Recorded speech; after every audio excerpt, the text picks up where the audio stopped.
cakes and I'm gonna get them out.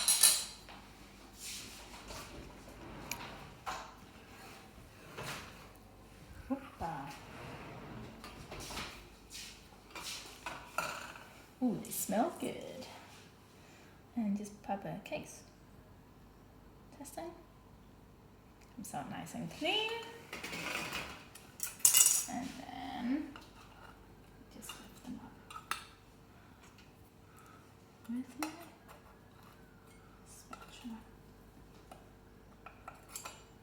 So if you bake this in a 6-inch cake tin, just leave it in the tin for at least 10 minutes before you start taking them out.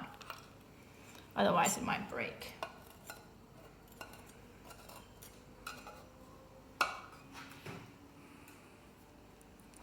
Ooh, I hope yours smell as good as mine.